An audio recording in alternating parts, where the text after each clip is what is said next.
ममता बॅनर्जी यांचा जो पराभव झालेला आहे आणि त्या असं म्हणतात की हा पराभव झालेला नाही, या मताशी आम्ही सहमत आहोत. ज्या पद्धतीनं पश्चिम बंगालमध्ये मोदी आणि अमित शहा यांनी इस्रायल युद्धाप्रमाणे परिस्थिती निर्माण केली,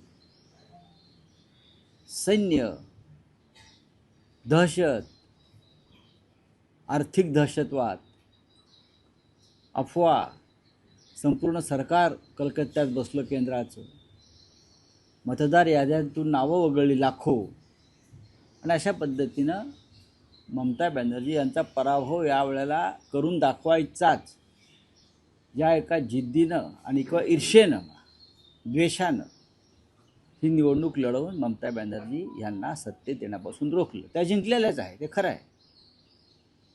आता त्या असं म्हणतात मी रस्त्यावरती उतरून पुन्हा ममता बॅनर्जी काय आहे दाखवेन. ममता बॅनर्जी या काय आहेत देशाला माहिती आहे. त्यांनी असे सांगितले मी राजीनामा देणार नाही, कारण मी विजयी झालेले आहे.